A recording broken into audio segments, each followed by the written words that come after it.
Olha, por essa eu não esperava. Se eu dissesse, olha, eu sabia que ia descambar nisso, eu sabia que ia chegar nisso, eu estaria mentindo. Pois bem, você, se acompanha aqui os vídeos do Plantão Brasil, deve estar sabendo desse caso em que empresários aí ligados ao Arthur Lira e a aliados do Arthur Lira roubaram mais de 1 bilhão e 400 milhões de reais de dinheiro público, dinheiro das emendas do chamado Bolsolão ou do orçamento secreto. Investigação aí que tá para chegar nas mãos do ministro Flávio Dino. Essa investigação aí teve mais de 21 presos, 3 ou 4 já foram soltos, estão com tornozeleira eletrônica, entre eles o primo do deputado Elmar Nascimento, que é o braço direito do Arthur Lira, que é um bolsonarista aí ferrenho. Quando o Lula ganhou a eleição, ele passou a votar com o governo Lula, né? Esse pessoal vai mudando de lado, mas ele é antipetista há décadas. O primo dele chegou a jogar uma bolsa com 200 mil reais pela janela quando a Polícia Federal chegou na casa dele. Por que, Thiago, ele jogou essa bolsa pela janela? Ele jogou essa bolsa pela janela porque a polícia ia prender esse dinheiro na casa dele e ia ver, pô, é dinheiro roubado, de onde você tem 200 mil reais? Ele jogou na janela para ver se a polícia não ia pegar o dinheiro. Só que a polícia foi lá e pegou. E viu que ele que jogou pela janela. Então deu ruim para ele mesmo assim. O que acontece? Essa investigação começou aí com crimes que estão ocorrendo ali de aliados do Arthur Lira, bolsonarista, numa estatal chamada DNOX. DNOX é o Departamento Nacional de Obras contra Seca. DNOX. A sigla está bem didática. Aí o que acontece? Começaram aí os deputados do Centrão a enviar verbas do orçamento secreto, ou seja, você não sabe qual é o deputado que está enviando a verba e tal, não sabe para qual obra e tudo mais, começaram a enviar para lá. Essa verba era imediatamente desviada para algumas empresas de fachada, outras não. Entre essas empresas, quem mais ganhava dinheiro ali, movimentava dinheiro da quadrilha, era um empresário chamado de Rei do Lixo. Tiago, por que Rei do Lixo? Porque esse empresário ele é dono de empresas que fazem coleta de lixo em cidades no Nordeste. Então, prefeitos corruptos pagavam para a empresa dele fazer a coleta do lixo nas ruas. Então, se você mora em qualquer cidade, tem coleta de lixo, né, na sua rua. E aí o que acontece? Em algumas cidades, em cidades que não tiveram a desgraça de ter um prefeito corrupto de direita, quem faz a coleta de lixo é o próprio município. Em outras cidades, o prefeito corrupto vai lá e contrata uma empresa para fazer isso. E contrata, obviamente, superfaturado. Vamos supor que o serviço, o cara tem lá um caminhão, tem lá os funcionários que vão ser garis, e vamos supor que o serviço aí custaria 100 mil reais por mês. Vai lá e paga 10 milhões. Pô, então 9 milhões e 900 mil, a quadrilha rouba. E 100 mil para fazer o serviço. Só que em muitos casos nem o serviço ele fazia, deixava o lixo lá acumular. Só depois de muita reclamação da população é que ia fazer o serviço. Porque os políticos não estão nem aí. Eles sabem que não precisa dar o mínimo para a população. Se você der menos que o mínimo e chegar na hora, pegar o dinheiro que roubou e comprar voto no dia da eleição, 100, 200 reais cada voto, eles se elegem de novo. É isso que fazem muitos políticos aí da direita. E aí o que acontece? A Polícia Federal começou a investigar.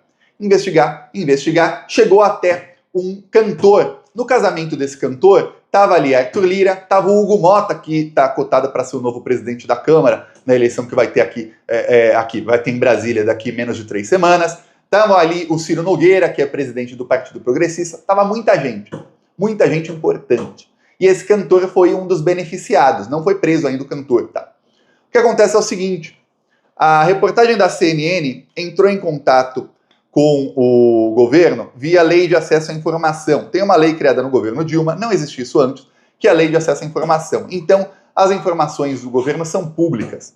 Algumas, obviamente, o Bolsonaro colocava sigilo de 100 anos e tudo mais, mas as informações são públicas. E aí, olha só o que foi descoberto. Vou mostrar aqui para você, matéria da CNN. Zé Marcos de Moura, conhecido como Rei do Lixo, foi ao Palácio do Planalto no apagar das luzes do governo Bolsonaro. Você já sabe qual foi o propósito dessa visita? Quantas vezes mais ele esteve no Palácio com o presidente Bolsonaro? O Rei do Lixo esteve no dia 21 de dezembro. A gente tem um documento aí da resposta a lá José Marcos de Moura, 21 de dezembro de 2022, às 9h58 da manhã, ele entrou no Palácio do Planalto. Ali em cima está anexo ao pedido de informação, porque foi um pedido pela LAI, pela Lei de Acesso à Informação, e o Gabinete de Segurança Institucional, o próprio Palácio do Planalto, que cuida ali do atendimento a esses pedidos, nos respondeu. Então você tem a confirmação de que esse empresário foi preso, tá? ele se encontrou ali no Palácio do Planalto com quem será que estava lá? Pois bem, vamos lembrar um negócio. No final de 2022, o Bolsonaro dizia que estava recluso no Palácio da Alvorada e ele não tinha mais agenda. Então, a gente não sabe se o Bolsonaro foi para o Palácio do Planalto ou não. Ele, como presidente, não tinha que dar entrada. Os ministros do Bolsonaro também não tinham que dar entrada. O empresário aí, Rei do Lixo, por ser um visitante, ele tinha que dar entrada.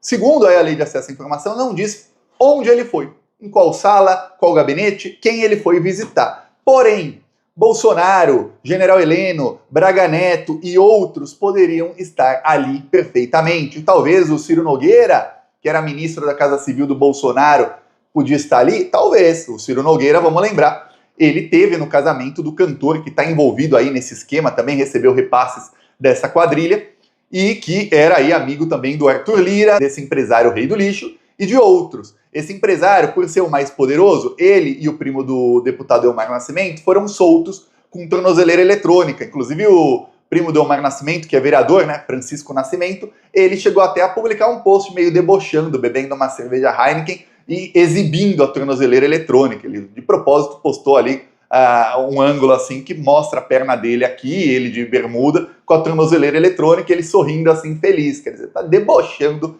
da cara do Poder Judiciário. O que acontece é o seguinte, essa investigação, isso saiu notícia anteontem, mostrou que os investigados, eles estavam monitorando todas as atitudes do Flávio Dino. Eles passaram ali a monitorar todas as decisões do Flávio Dino sobre emendas parlamentares. Inclusive, os policiais federais, eles plantaram escutas no carro de um investigado, ou seja, os policiais federais foram lá, colocaram a escuta para escutar o que ele falava. E aí descobriram diálogos dele com outro investigado, falando que, olha, o Flávio Dino paralisou as emendas parlamentares, não vai dar pra gente, ó, a gente vai precisar de 10, 15 milhões aí de capital de giro para fazer aí o esquema funcionar, e não vai chegar. E aí um outro fala, olha, todo o dinheiro da empresa vem de emendas, e as emendas estão paralisadas. Quer dizer, quando o Flávio Dino lá atrás, no final do ano passado, final de 2024, ele bloqueou essas emendas do Bolsolão,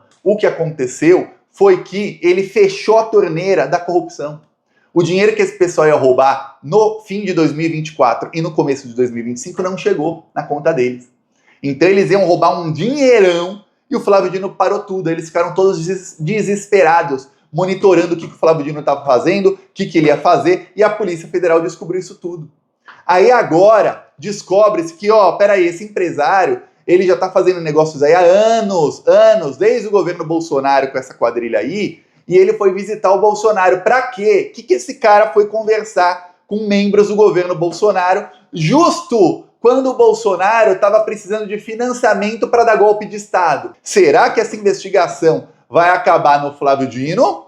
Ou que essa investigação vai acabar no Flávio Dino e no Alexandre de Moraes, porque temos aí possível financiamento de atos golpistas? Porque uma coisa que a gente sabe é o seguinte, e isso não precisa ser o maior Einstein do mundo aí para saber, um gênio aí para saber. O Bolsonaro, obviamente, usou como financiamento para os atos golpistas tanto os acampamentos lá do fim de 2022, como para os atos de 8 de janeiro de 2023, como para todo o bolsonarismo. Ele usa dinheiro que empresários aí, alguns ligados ao agro, outros não, roubavam, dinheiro público aí, de dinheiro ilegal. Pode ser dinheiro roubado de emendas, ou pode ser dinheiro de incentivos fiscais que esses empresários tinham, e em troca eles tinham que aí doar para o bolsonarismo. E não é que era uma troca assim, é uma coisa que algumas pessoas às vezes não entendem, porque até para a lei isso muda. Não é que é uma troca que, olha, o Bolsonaro chega lá e fala para o empresário do agro ou para o empresário aí do lixo, vamos mandar tanto de emenda para você e em troca você financia aqui a minha tentativa de golpe de Estado. Nossa, não!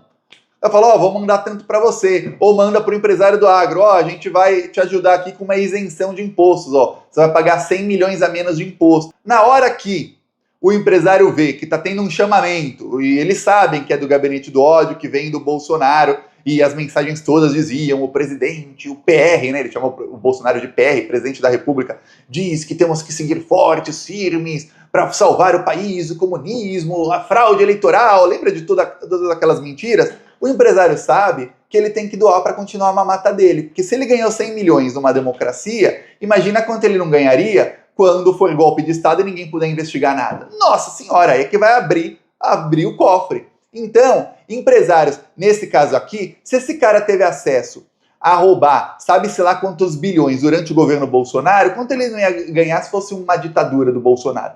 100 vezes mais. Aí é que ia... Pô, peraí, vamos contratar aqui caminhão de lixo para fazer o negócio? Não precisa nem contratar caminhão de lixo, para quê? Só dá o contrato aí na minha empresa de fachada e pronto, e manda o dinheiro Pix para minha conta. Assim que eles iam fazer. Não precisa nem fazer 1% do serviço que foi contratado. Vamos roubar tudo que ninguém nunca mais vai investigar. Esse é o modus operandi da quadrilha bolsonarista. Aí o que acontece? Não deu o golpe, eles entraram no governo Lula, o Lula não tem maioria, aí o Lula sem maioria é obrigado a lotear cargos para o Centrão, porque senão ele leva um golpe igual a Dilma levou. Olha que a Dilma ainda loteou cargo e conseguiu ali governar por 3 meses em 2015. Aí o Congresso, ela brigou com o Congresso e aí pronto, aí já era, levou o golpe em menos de um ano. O que acontece? Esse pessoal, o Lula não é bobo, o Lula vai lá, faz os acordos com o Centrão, e esses caras falam, pô, vamos roubar aqui. Só que se eles estavam fazendo esse esquema agora, e só bolsonarista envolvido, hein, pra você ver como é uma desgraça a gente não ter maioria no Congresso. Ó o tanto de bolsominion que o Lula é obrigado a colocar no governo. Só criminoso. Só criminoso. Se não coloca, leva golpe. Aí o que acontece? Esses caras vão lá, e eles achavam que iam ficar impunes. Por quê? Porque tinha um Arthur Lira lá que estava peitando o STF, pensando, eu peito o STF, meus amigos bolsonaristas peitam a democracia e o STF vai ficar ajoelhado perante a nós. Peço a sua inscrição no canal, seguimos aqui na luta.